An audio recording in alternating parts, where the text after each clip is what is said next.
Hello, I'm Bob Young, Chief Justice of the Michigan Supreme Court.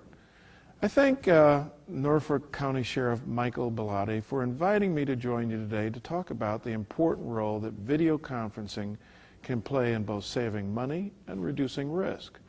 Sheriff Bellotti is right on target when he talks about emphasizing innovation, collaboration, and accountability.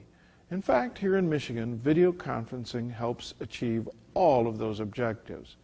Here's just one example from the local trial court just down the street from our Supreme Court here in Lansing. And you are Kevin Ford? Yes.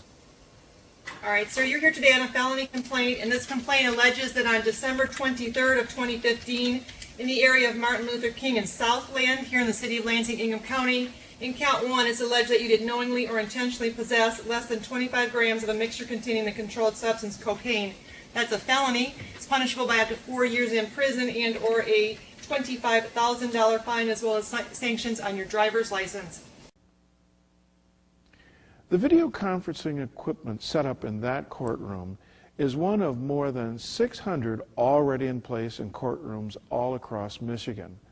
In fact, we're on track to have video conferencing facilities in every courtroom statewide by the end of this year. Of course, to make sure that the rights of defendants are preserved, not all criminal proceedings can take advantage of this technology.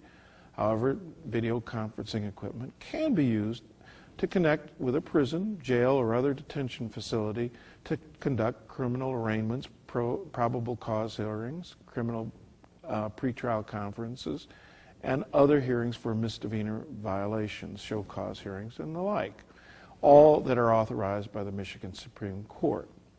I should note that partners with the Michigan Supreme Court include the Michigan State Police Forensic Lab and state mental health facilities, for example. Police technicians use video conferencing to participate in arraignments, pretrial conferences, and other court hearings without the time and expense of travel. Doctors can testify mental health proceedings, and patients can participate without and leave their hospital beds. Essentially, the use of video conferencing has created virtual courtrooms that relieve law enforcement and correction officials of the burden of having to physically transport prisoners for routine outings. Here in Michigan, the impact of this technology has been both swift and substantial. In 2010, our first year, the Michigan Department of Corrections conducted 800 virtual transports. In the past year, there are more than 5,400 virtual transports. What does that mean? First, it means that fewer dangerous prisoners have to be removed from their places of incarceration to our courtrooms.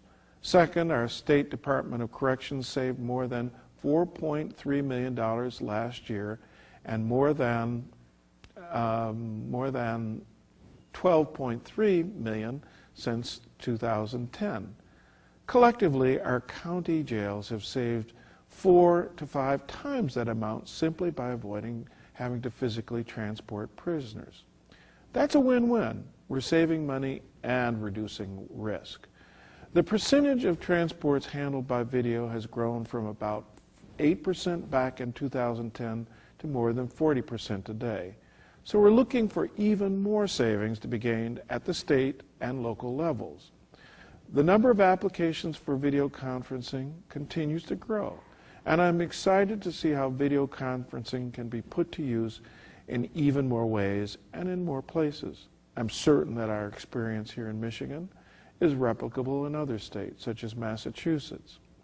The bottom line is that video conferencing technology is helping Michigan's judiciary achieve our goal of being a national model of efficiency and service to the public.